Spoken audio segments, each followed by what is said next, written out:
se estabelece de maneira simbólica entre as relações de sociabilidade acadêmica que ocorre no interior de uma dada universidade, das universidades.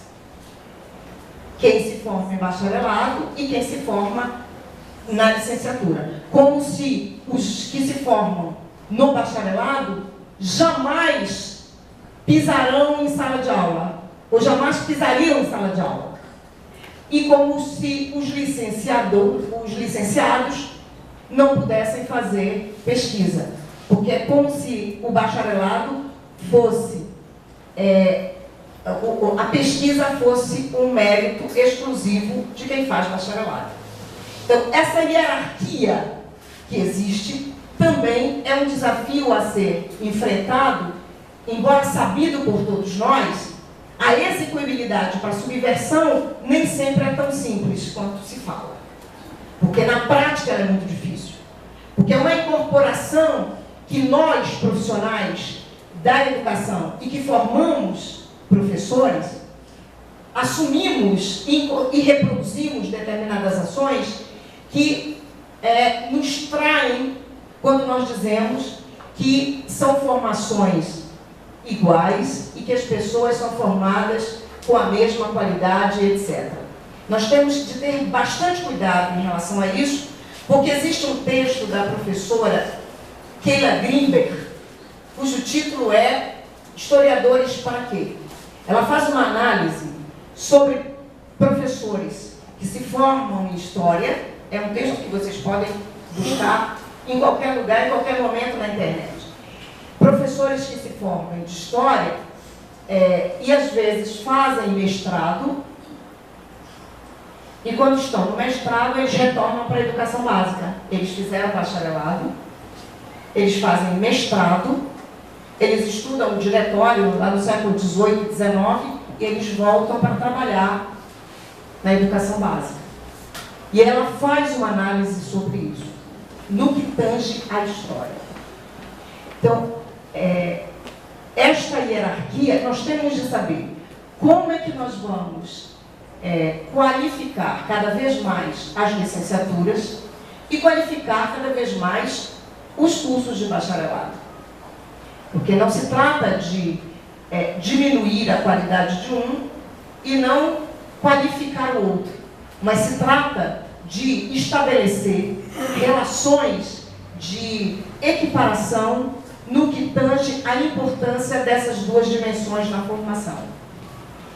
E ainda o outro desafio aqui significa dizer que a prática, se lá, embora com todas essas alterações nas cargas horárias dos cursos de licenciatura, o número de horas práticas, esse número aumentou significativamente. Então, são muitas horas, são 400 horas, efetivas, dependendo da forma como aquele curso tem se organizado, até muito mais. E mais as atividades complementares que ele precisa ter. E o que tem acontecido? Às vezes, esse aluno, ele é acionado para o conhecimento da escola, do ambiente escolar, já no primeiro semestre do curso de licenciatura. Nem sempre este aluno ele tem um conhecimento verticalizado sobre o que é escola, quem são aqueles agentes que estão lá, professores, alunos e etc., o conhecimento da gestão, mas eles estão lá, porque eles estão conhecendo a escola. O PIBID, como uma outra política, nos ajuda a fazer a subversão desta entrada deste aluno na escola e estabelecermos uma inflexão com a educação básica. É ouvirmos o professor que está na educação básica, entendermos como este professor lida cotidianamente com a escola real e com o aluno real.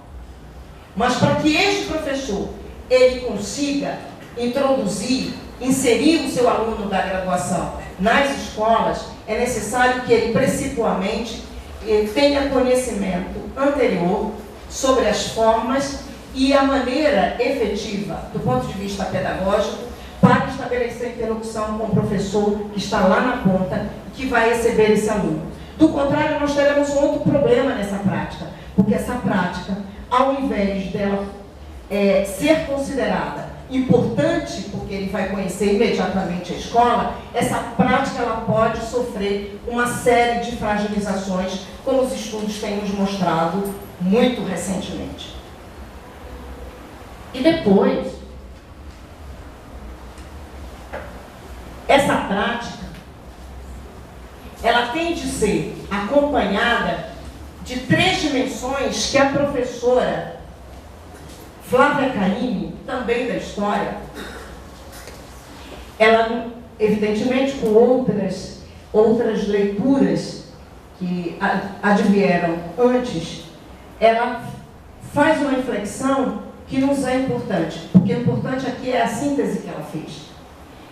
Porque, para ela, na hora em que a prática ela ocorre, é necessário que esse professor, ele saiba o que ele vai ensinar para João. E ela utiliza aí o nome João, porque ela personifica aquele aluno. O que nós estudávamos isso até nos anos 80, nós não personificávamos. Nós falávamos do conteúdo generalizado. E dizíamos que nós tínhamos que fazer uma crítica social do conteúdo. Isso na prática nunca se efetivou. O que hoje nós ouvimos ainda é formar o aluno crítico. E isto acontece que tem uma série de questões que precisam ser analisadas para saber de que crítica nós estamos falando e como formular essa crítica. E aí ela começa mostrando que conteúdo vai ser ensinado a João e de que modo esse conteúdo será ensinado a João. E por fim, quem é João? Quem é este aluno que está na escola hoje, que diferentemente de algumas pessoas que estão aqui, que tem mais ou menos a minha idade, né? Eu não vou dizer a minha idade, mas algumas pessoas aqui que estudaram mais ou menos na época em que eu estudei, a escola para essas pessoas como eu, a escola era um centro de referência. E para quem? Para nós, a escola era uma possibilidade de ascensão social. Nós víamos na escola uma possibilidade de sair daquele ponto no qual nós estávamos lá embaixo, naquela faixa socioeconômica, abaixo da faixa da pobreza. Eu estou me referindo a mim. Então se via a escola como uma possibilidade de subversão social. É evidente que nós não fazíamos essa formulação que eu estou fazendo agora, mas a escola para nós era esse lugar. Então, e o professor para nós, dessa geração, o professor era a única chave de compreensão e por meio do qual nós conhecíamos o mundo. Porque por meio dele nós conhecíamos os museus, nós conhecíamos as obras de arte, nós conhecíamos os outros países, nós conhecíamos por intermédio do professor. Ele era a chave para o nosso conhecimento, porque para nós, desta geração, não estou falando para os brotinhos e para as meninas jovens, mas para a nossa geração, aquele professor, ele era para nós um modelo a ser seguido. Para nós, aquele professor, ele tinha ali um valor que era o valor da erudição. Nós sabíamos que era professor quando ele abria a boca, quando ele utilizava a sua erudição mais profunda para explicar algo mais simples, que para nós era complexo, mas ele utilizava de todo o seu conhecimento, de todo o seu capital cultural, para que nós incorporássemos em ações e, efetivamente, nós reproduzíamos de alguma maneira. Mas essa era uma compreensão sobre a escola e sobre o professor, para quem nós, alunos, queríamos era tirar boas notas, porque para nós era saudável, era motivo de orgulho que o professor, ao entregar para nós uma prova, ele diria: nossa, você se saiu muito bem, você tirou uma nota boa, você tirou 8, nossa, aquilo enchia de orgulho aquele aluno. Estou pensando também, a professora é daqui década, né? Bom, mas era assim. Era assim. Este aluno, sobre o qual a professora Flávia Caíque fala, é um outro aluno hoje. Este aluno, ele não conhece mais a obra de arte, as obras de arte. Ele não conhece mais os países. Ele não conhece mais, ele não tem mais o conhecimento efetivo sobre todas as guerras havidas, sobre todas as barbáries da humanidade, havidas, o Holocausto, a escravidão negra, etc, etc, etc, por intermédio do professor. Ele é capaz de conhecer todos esses eventos sociais históricos por meio de um jogo de videogame. E ele conhece também todos esses eventos por meio de uma cultura cibernética ou de uma cultura da internet. E essa cultura, que é uma cultura cibernética, são formas de comunicação novas, formas diferentes de se comunicar. Que as sociedades evoluíram de tal modo, nós todos, e que existem outras formas de aprendizagem, e que existem outras formas de comunicação. E, portanto, existem outras formas de sociabilidade na escola. Para quem a escola, para este aluno, a escola não é mais um lugar no qual ele projeta a sua vida para o futuro. Este aluno que está na escola hoje, ele vê a vida dele hoje na escola. E ele passa pela escola do mesmo modo, ele se relaciona com ela do mesmo modo que ele se relaciona em todos os espaços sociais. Não é diferente. Não é diferente. E do mesmo modo que ele se relaciona nos espaços virtuais. E, portanto, este professor que formará este aluno para lidar com essa nova geração, com essa geração que está aí, que num toque, num único toque no computador, ele é capaz de entrar no Louvre. É capaz de conhecer todas as obras de Rodin e conhecer todos os detalhes daquela obra. E ainda dizer para o professor quais são os museus em que existem as obras de Camille Claudel e de Rodin, porque ele já sabe, ele já a conhece. Então, o desafio do professor é saber como ele vai transformar este conteúdo em ensino-aprendizagem para este aluno. E como este professor que está na universidade fará isso com os seus alunos de graduação. E como este professor que está na universidade, ele formará os professores que estão sendo trabalhados pela plataforma Paulo Freire e que já estão na escola há muitos anos, formando crianças e adolescentes há muitos anos. E que não adianta questionar. Eu pesquiso formação de professores e alguns dizem assim, esses professores é difícil trabalhar. Eles não leem, eles têm dificuldade de ler, eles têm dificuldade de estudar, eles não querem estudar, eles não entendem, eles isso e eles aquilo. E a primeira pergunta que eu faço é, primeiro, você não é obrigado a trabalhar com PAFOL. A primeira coisa que eu digo. A segunda que eu digo é o que você tem feito como professor para criar e para pensar outras estratégias metodológicas para lidar com esses alunos. São esses alunos que nós temos.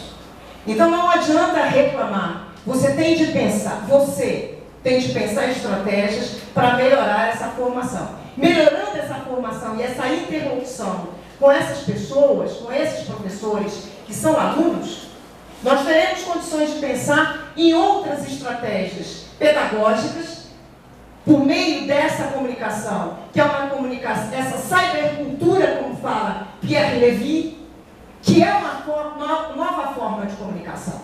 Então, Pierre Levy mostra a sociedade mudou, as formas de comunicação também mudaram. E, portanto, o professor precisa superar esse outro desafio, que é esse aqui. Porque nós precisamos fazer com que nossos alunos, eles ultrapassem a fronteira do aluno que vai à universidade para ouvir, para copiar ou para reproduzir. É necessário que nós estejamos atentos sobre a nova geração. Que geração nós queremos formar? E o impacto que nossa formação, que a formação que nós apresentamos a esses alunos, qual é o efeito que ela causará nesses alunos que trabalharão com crianças e adolescentes lá na ponta. É necessário que nós pensemos sobre a ação política. Não pensar com que a sala de aula, ela não pode ser apenas a sala de aula, o único espaço de formação, e achar que na sala de aula todos os ensinamentos devem ser ali restritos naquele espaço. Os alunos, hoje, eles dizem, crianças, a partir do 7º ano, eles dizem que o lugar mais interessante para estar na escola é quando eles estão nos momentos de sociabilidade entre eles ou nos momentos virtuais. A escola tem de responder a isso. A escola vai ter de responder. Como transformar uma ação política, fazer com que esses alunos eles se sintam co-parceiros daquela formação que eles recebem. E é exatamente esse desafio que eu coloco aos estudantes de graduação. Que eles são parceiros, eles são relevantes na formação que recebem numa universidade como esta, que é uma universidade recente, que é uma universidade que será avaliada por todos os organismos oficiais. Esta universidade, ela será avaliada, todos os cursos serão avaliados.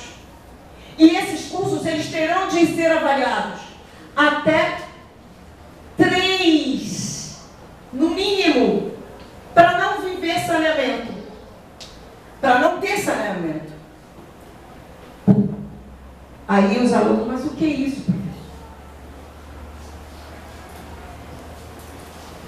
A universidade, ela recebe uma comissão do Ministério da Educação.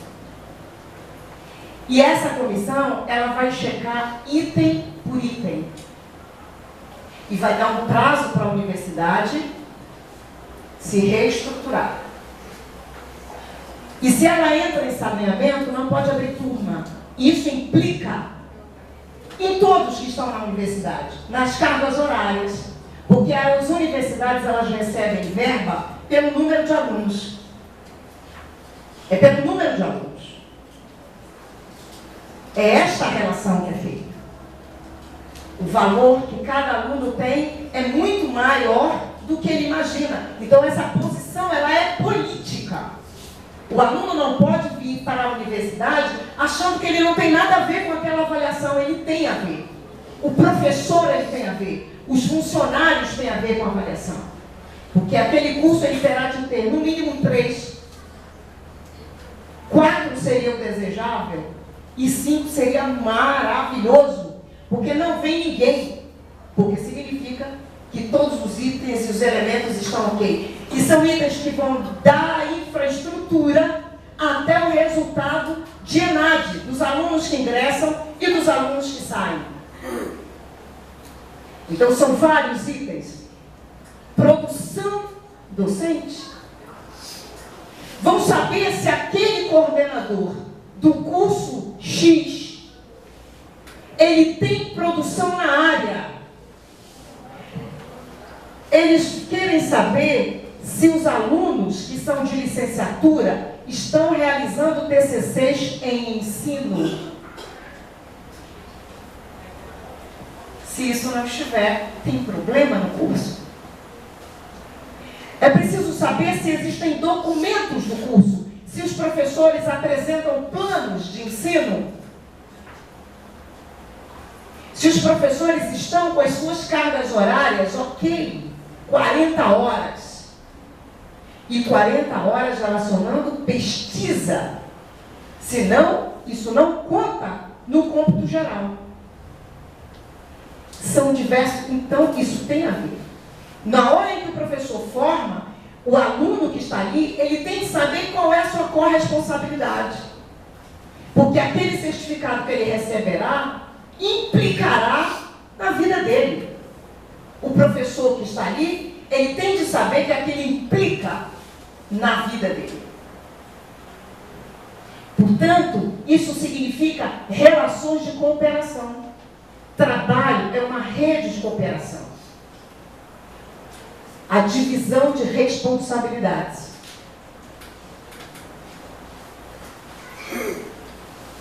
E esta formação, porque e na formação continuada, a ser trabalhada por esses professores, é importante que esse professor, ele saiba qual é o lugar dele,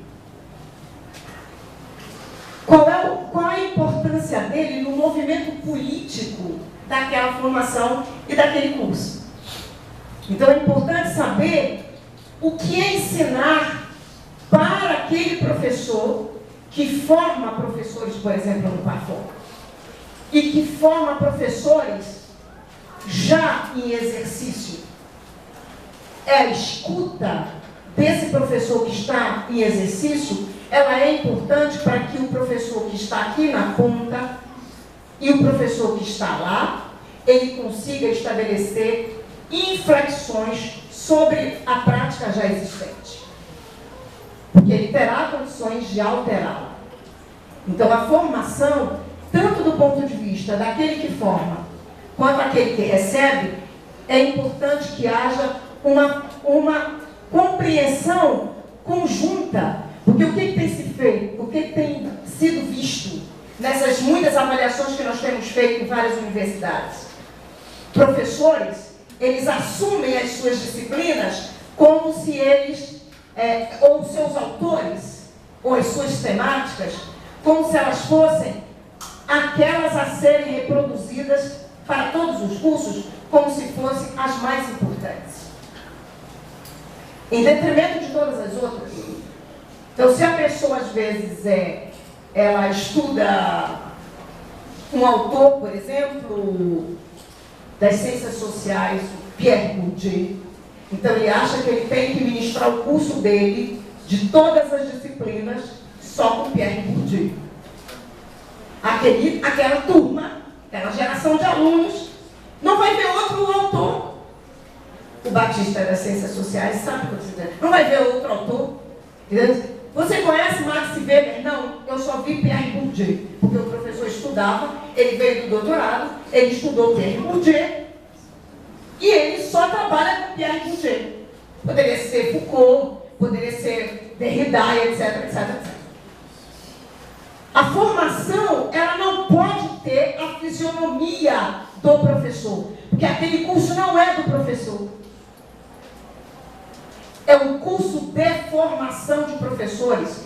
E os alunos, eles terão de ter um conhecimento mínimo que os capacite a realizar provas, por exemplo, do Enem. Porque elas implicam em compreensão analítica sobre aquilo que ele estudou. Porque não será cobrado conteúdo, como bem vocês sabem.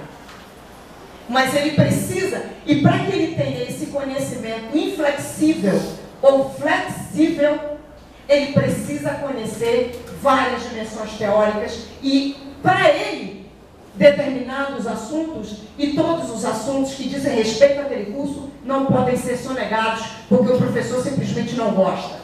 Ele tem de trabalhar, ele precisa trabalhar. discutir a temática étnico-racial na universidade, nos cursos de formação, isto é lei. O Ministério da Educação vai exigir das universidades, vai chegar lá e dizer como é que você tem trabalhado essa temática neste curso.